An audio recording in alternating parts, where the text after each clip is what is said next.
সম্প্রতি আমরা দেখলাম খানাকুলের দীর্ঘদিনের তৃণমূল কংগ্রেসের নেতা এবং 2021 সালে যিনি তৃণমূল কংগ্রেসের হয়ে বিধানসভা নির্বাচনে প্রার্থী হয়েছিলেন, সেই বর্ষিয়ান তৃণমূল নেতা দীর্ঘদিন ধরে রাজনীতির মূল স্রোতে তাকে দেখতে পাওয়া যায়নি। গতকালকে হঠাৎ করে আমরা দেখলাম তিনি পতাকা ছাড়া, রাজনৈতিক স্লোগান ছাড়া তিনি একটি কর্মী মিটিং করলেন। এই দৃশ্য কার্যত তৃণমূল কংগ্রেসের পুরনো দিনের কর্মীদের কাছে চোখে আঙুল দিয়ে দেখিয়ে দেয় যে যারা এই বাংলাতে তৃণমূল কংগ্রেসকে প্রতিষ্ঠা করার জন্য প্রাণান্তকর প্রচেষ্টা চালিয়েছিল, দিনের পর দিন তাদেরকে আজকে মাঠের বাইরে রাখা হয়েছে। আজকে আরামবাগ সাংগঠনিক জেলার তৃণমূল কংগ্রেসের যিনি সভাপতি রামেন্দু সিংহ রায় মহাশয়, তিনি বারবার আমাদের কাছে অভিযোগ রয়েছে যে তিনি চেষ্টা করছেন আরামবাগ সাংগঠনিক জেলা থেকে সংখ্যালঘু শূন্য করে পদাধিকারগুলো দেওয়ার। সেটাই বাস্তবে ফল পেয়েছে খানাকুল সহ আরামবাগ, পরশুড়ো, গোঘাট বিভিন্ন বিধানসভাগুলোতে আমরা দেখতে পাচ্ছি।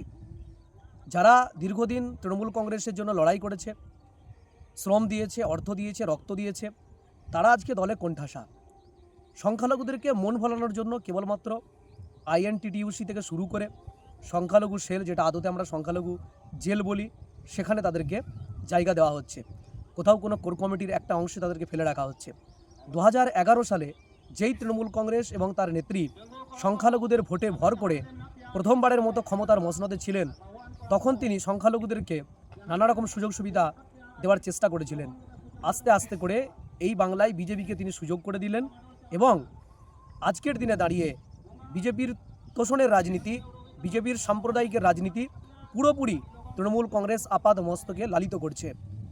বিজেপির দেখানো পথেই তৃণমূল কংগ্রেস হাঁটছে। ধর্মের নামে বিভাজন করে মন্দির মসজিদে রাজনীতি করছে, ধর্মের নামে বিভাজিত করে মানুষের মৌলিক চাহিদা, গণতান্ত্রিক অধিকার, সাংবিধানিক অধিকার থেকে বঞ্চিত করছে।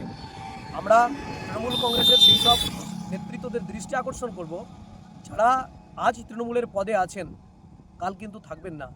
গত 24-এর লোকসভা ভোটে আমরা দেখেছি আরামবাগের প্রাক্তন 2বারের সাংসদ অপরূপা পোদ্দারের ক্ষেত্রেও তাই হয়েছে। আজকে তাকে দল কোথায় ছুঁড়ে ফেলেছে তার কিন্তু খুঁজে পাওয়া যায় না।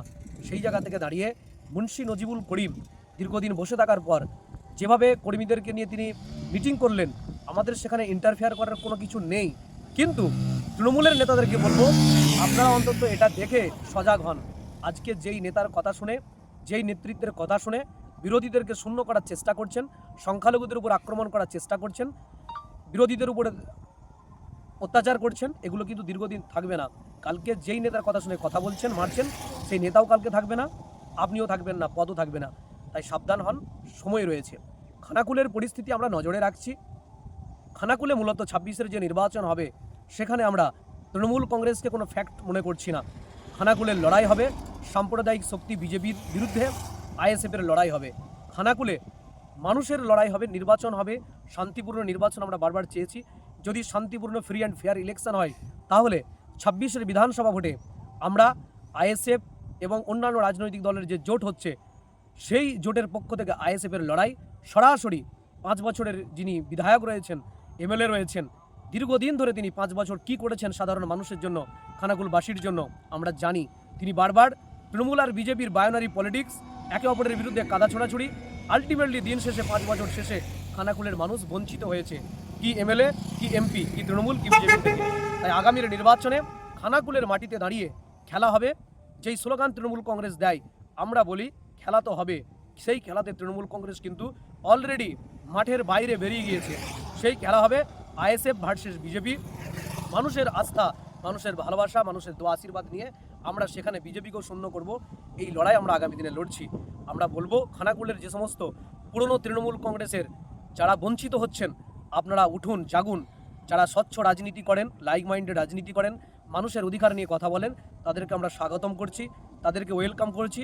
আগামীতে দুর্নীতিমুক্ত, চোরমুক্ত বাংলা এবং সাম্প্রদায়িক শক্তিমুক্ত বাংলা, সাম্প্রদায়িক শক্তিমুক্ত খানাকুল তৈরি করার জন্য রাজা রামমোহন রায়ের এই খানাকুলকে আধুনিক খানাকুল এবং উন্নয়নের খানাকুল বানানোর জন্য, কংক্রিটের ব্রিজ থেকে শুরু করে রাস্তাঘাট, পানীয় জলের খানাকুল বানানোর জন্য আপনারা বদ্ধপরিকর হন।